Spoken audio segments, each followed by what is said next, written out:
Olá, eu sou o professor Misael. Obrigado por estar conosco para mais um vídeo do nosso canal Examinar e Refletir. Não se esqueça, se inscreva no nosso canal, ative o sininho para que você receba as notificações de futuros vídeos. Hoje nós vamos dar continuidade a um vídeo anterior. Tenho certeza que com a continuação desse vídeo você poderá refletir ainda mais.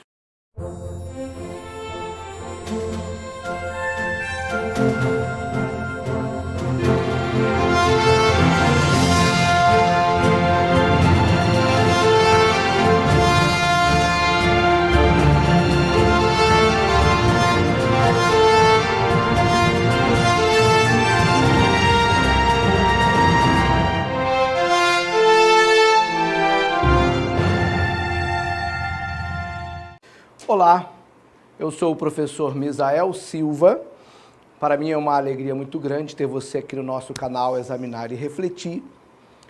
Sugiro a você que você busque a nossa aula anterior, nossa reflexão anterior, já que a nossa aula de hoje, a nossa reflexão de hoje, é a parte 2 da reflexão Por que certas instituições evangélicas se propagam tanto. Antes de eu começar a falar aqui da reflexão 6, que na verdade é a parte 2 da reflexão 5, eu gostaria de lembrar que você pode encontrar de maneira mais formal, num perfil mais de estudo bíblico, as ideias e os exames e reflexões que nós apresentamos aqui no nosso canal, lá no nosso site, examinarerefletir.com.br.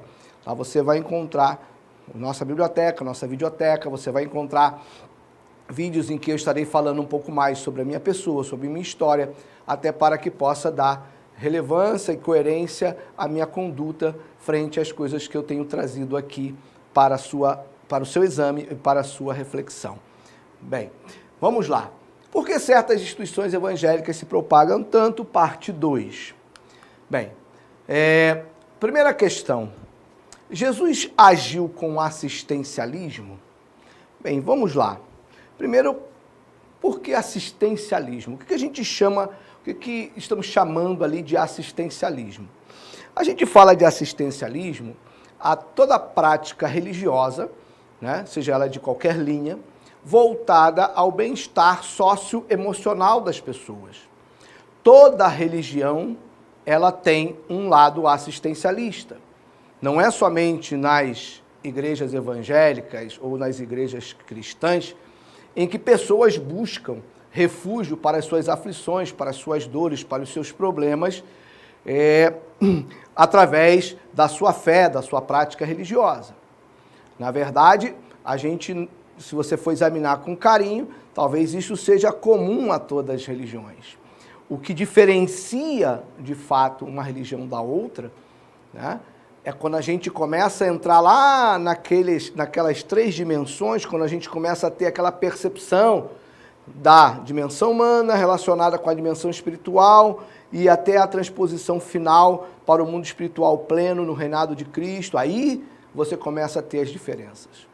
Porque aí a linha evangélica cristã vai propor a sua doutrina, o seu princípio teológico a respeito desse fundamento, o Espiritismo vai apresentar o seu, a Igreja Católica vai apresentar a sua vertente, a sua maneira de lidar com a questão do mundo espiritual, e cada uma religião vai ter o seu encaminhamento nesse aspecto, né?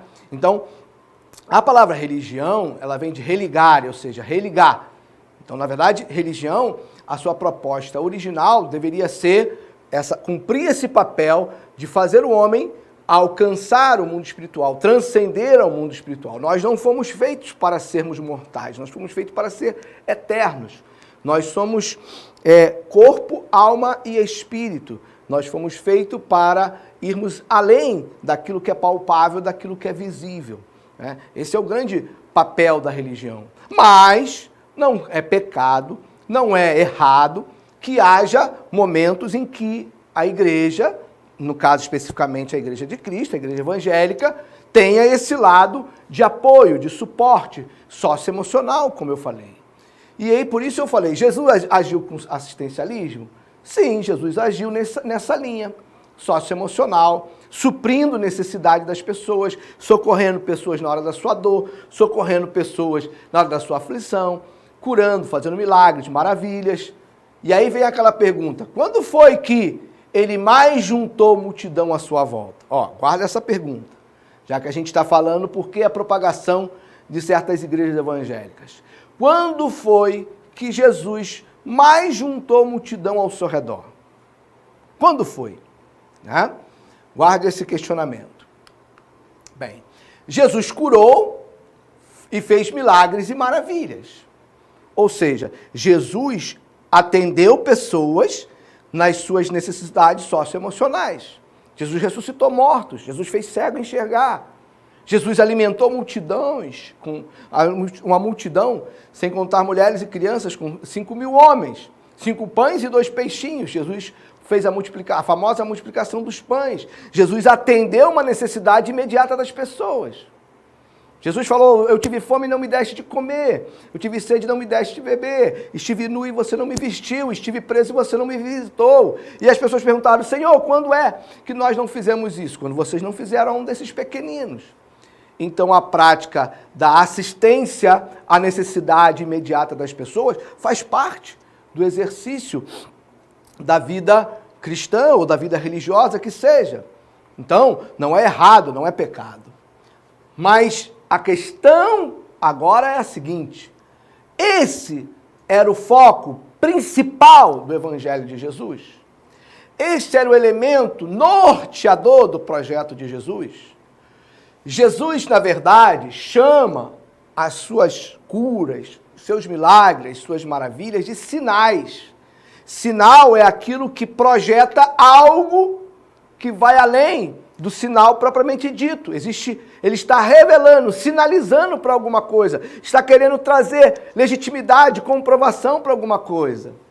E foi assim que Jesus respondeu e mandou a mensagem para João Batista. João Batista estava preso, queria saber se Jesus era Jesus mesmo. E como foi que Jesus legitimou a sua pessoa e confirmou para João Batista que ele era o Messias? Através dos sinais que ele operava. Então Jesus manda dizer a João Batista a respeito dos milagres que ele estava operando. Ou seja, através desses sinais estava legitimado o ministério de Jesus. E João Batista poderia compreender que Jesus era Jesus. No discurso da missão da igreja, Jesus manda pregar o evangelho e diz, estes sinais seguirão. Os sinais seguem o exercício do evangelho. Ele não é o fio condutor, ele não é o foco principal. E aí é sempre bom lembrar o que Jesus diz em Mateus 7, 22. Naquele dia haverá pessoas que dirão, Senhor, nós profetizamos em teu nome, expulsamos demônios, nós fizemos maravilhas em teu nome. E Jesus vai dizer assim, olha, eu nem conheço vocês.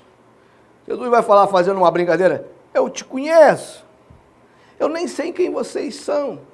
Apartai-vos de mim, vós que praticais a iniquidade. Agora, pensa bem no contexto atual. Quando alguém profetiza, expulsa demônio, faz maravilhas, como é que as pessoas reagem a isso? Oh, que homem poderoso! Olha que ministério, homem de Deus! Jesus vai dizer, eu não vos conheço, vós que praticais a iniquidade.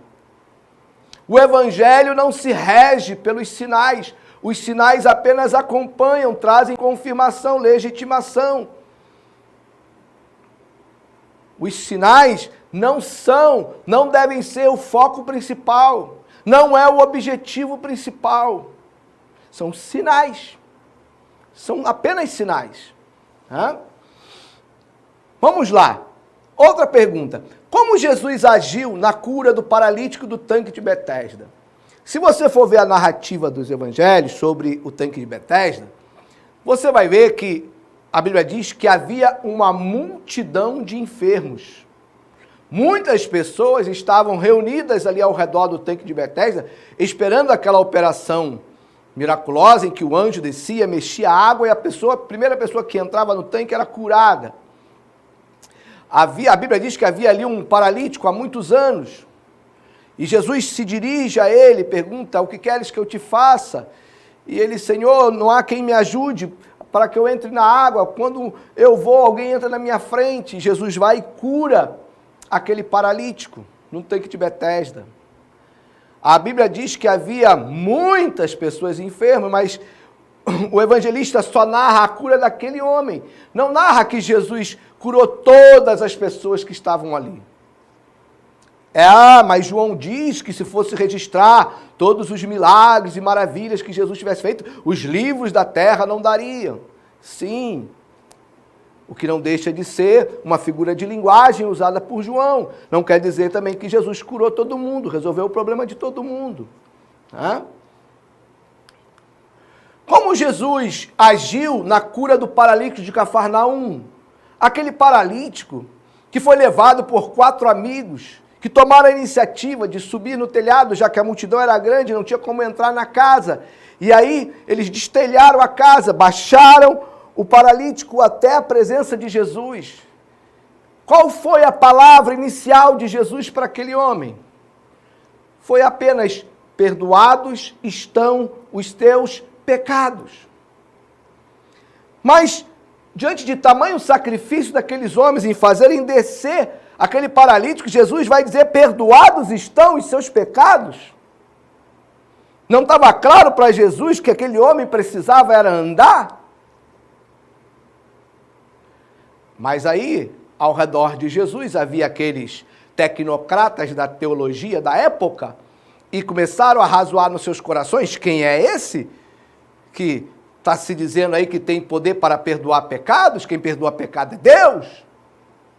Aí Jesus vai dizer: para que saibais, olha a finalidade, que o Filho do Homem tem poder para perdoar os pecados. Aí Jesus vai e manda o coxo se levantar, cura o paralítico, manda ele tomar a sua cama e ir embora. Então, na verdade, Jesus, ele legitima a sua autoridade dando um sinal. Mas a prioridade de Jesus para aquele moço não era a sua cura física, mas sim o resgate da sua relação no mundo espiritual com Deus, através do perdão dos seus pecados. Como Jesus agiu antes e depois da multiplicação dos pães, aquela dos 5 pães e 2 peixinhos, aquela que havia 5.000 homens, sem contar mulheres e crianças? A gente se esquece de dar a devida atenção à narrativa do evangelista, de que Jesus, ao se deparar novamente com a multidão, no capítulo seguinte da narrativa bíblica, Jesus confronta aquela multidão, confronta aquelas pessoas. E Jesus diz assim: vocês estão atrás de mim por causa do pão que perece. Vocês não estão atrás de mim por causa do pão que desceu do céu, que sou eu. Vocês não estão atrás de mim por causa do projeto, da essência, daquilo que eu vim trazer como revelação para vocês. Não! Vocês estão interessados nas suas necessidades imediatas e materiais. E aí Jesus constrói todo um discurso calcado na essência do seu evangelho, naquilo que importava para ele transmitir às pessoas. E ao final do discurso, eu pergunto para você: quantas pessoas continuaram diante de Jesus depois daquele discurso? Na multiplicação dos pães, em busca de cura, em busca de milagres, em busca de soluções para os seus problemas imediatos, havia 5.000 homens, sem contar mulheres e crianças. Mas ao final do seu discurso, quando Jesus confronta as pessoas, chama elas à responsabilidade, traz a ela a verdade do evangelho, só os discípulos permanecem. Jesus pergunta: onde estão as outras pessoas? Foram todas embora. E vocês não vão também? E Pedro vai dizer: Senhor, para onde iremos nós, se só tu tens a palavra de vida eterna? Então, qual a diferença entre essa condução de Jesus e grande parte das igrejas evangélicas atuais? Aí nós chegamos na questão principal, crucial da nossa reflexão e porquê da propagação de certas igrejas evangélicas. Número 1, Jesus não fez do assistencialismo seu foco principal. Jesus não fez do trato socioemocional das pessoas, embora indiretamente ele o faça, porque ele diz, vinde a mim todos vós que estáis cansados e oprimidos, eu vos aliviarei. E ele vai aliviar sim, mas como consequência de um processo no âmbito espiritual da pessoa. Mas Jesus não dá ênfase ao assistencialismo. Jesus não foca no assistencialismo. Jesus não alguria no assistencialismo. Jesus não sustenta o seu evangelho no assistencialismo. Alguns dos principais discursos de Jesus foram feitos na individualidade, com a mulher samaritana, com Nicodemos, ou em particular com os seus discípulos. Jesus não focou o assistencialismo, ao contrário das igrejas que hoje em dia focam no assistencialismo, dão ênfase no socioemocional das pessoas. Agem muito mais como coaches do que como pastores, agem muito mais como coach do que como pregadores do evangelho. Então, essa é a primeira diferença. A segunda diferença, que é a mais triste e a mais impactante, é que as igrejas atuais, fazendo um paralelo com Jesus, imaginemos que os pastores de hoje, os pregadores de hoje, estivessem no contexto de Jesus, ao fazer a multiplicação de pães para 5.000 homens, sem contar mulheres e crianças, como é que eles agiriam hoje, se estivessem no lugar de Jesus? Eles agiriam, número 1, omitindo o discurso de impacto, de confrontação ao interesse das pessoas apenas pela vertente assistencialista, como Jesus fez. Mantendo um discurso que agrada aquilo que as pessoas querem ouvir. Muitas vezes, pessoas de uma classe média fracassada, de uma classe média decaída, de pessoas que sofreram perdas nas suas vidas materiais, estão em busca de conforto, de consolo, uma palavra que se reestruture emocionalmente e possam seguir a vida e possam preencher os seus vazios no contexto humano. E aí encontram o discurso que lhes agrada, que vai ao encontro das suas necessidades. Então as pessoas atuais, dos tempos atuais, as lideranças, os pastores, não usam o discurso da confrontação que Jesus usou. Ao contrário, se eles estivessem no lugar de Jesus hoje, eles teriam erguido um grande templo para abrigar os 5.000 homens e mulheres e crianças daquela época. A diferença é que Jesus confrontou as pessoas e elas foram embora. Hoje não se confronta, se mantém na linha do assistencialismo, se faz grandes templos e se procura gerar necessidades, gerar projetos que precisam ser grandes para abrigar essa multidão, e aí se dá ênfase nas ofertas, se dá ênfase nos dízimos, para que se possam congregar as 5.000 homens, as mulheres e as crianças que deixaram de ser confrontadas pela verdade do Evangelho e que precisam ser abrigadas para serem mantidas e conservadas, sendo alimentadas pelo assistencialismo, que não é que seja pecado, mas não é o foco nem o elemento principal da igreja. Jesus confrontou as pessoas na sua busca pelo assistencialismo. Hoje nós não a confrontamos, nós fazemos grandes templos, abrigamos essas pessoas e exigimos e cobramos dela com discursos muitas vezes sofismáticos de que elas têm que dar dinheiro para sustentar uma obra que não faz parte do projeto de Cristo. Quantas pessoas Jesus Cristo deixou em Jerusalém aguardando o derramamento do Espírito Santo?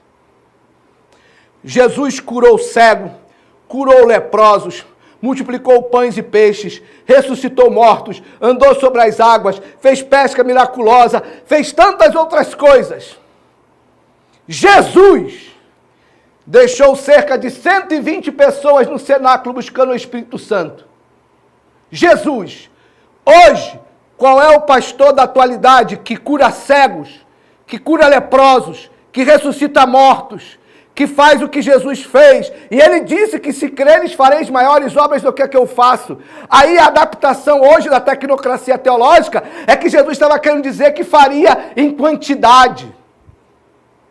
Aí para justificar que os templos suntuosos que nós temos, abarrotados de pessoas em busca de assistencialismo, seria uma obra maior que a que Jesus fez.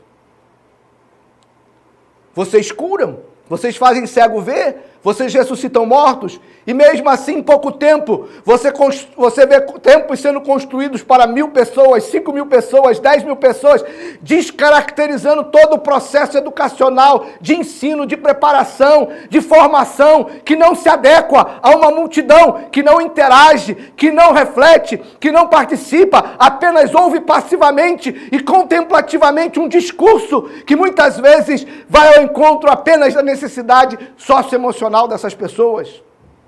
Você é melhor do que Jesus? Você faz o que Jesus fez? Você passa pela peneira de Jesus Cristo? A sua prática religiosa, ela entra na peneira e ela é filtrada por Jesus, pela Bíblia contextualizada em Jesus Cristo? Bem, eu queria fazer aqui uma citação da fala de um renomado pastor. Ele diz o seguinte em algumas de suas pregações: a manifestação do poder de Deus não significa que ele esteja aprovando nossa conduta. E eu queria dar uma sugestão, eu falei que usaria de todo tipo de recurso de citação. Minha mensagem preferida do pastor Silas Malafaia, eu queria recomendar para você, é: fazendo a coisa certa de maneira errada. É a melhor palavra do pastor Silas. É bom parar, examinar e refletir um pouco a respeito do que ele diz. Vamos pensar. Será que estamos fazendo a coisa certa da maneira certa ou da maneira errada? Será que essa propagação das igrejas evangélicas, elas respeitam as 5 peneiras que nós colocamos aqui? Como é que ela fica naquelas 3 questões norteadoras? Como é que a gente responde com essa prática que nós temos visto? Mais uma vez, obrigado pela sua atenção. Espero estar lhe ajudando neste exame e reflexão do momento atual da Igreja Evangélica. Inscreva-se em nosso canal. Ative o sininho para receber nossas notificações, avisos de novos vídeos e deixe o seu like. Acesse também o nosso site, examinarerefletir.com.br. Lá você vai encontrar materiais e tudo gratuitamente. Nada neste projeto aqui será cobrado. Nada será cobrado. Deus abençoe a sua vida. Muito obrigado mais uma vez.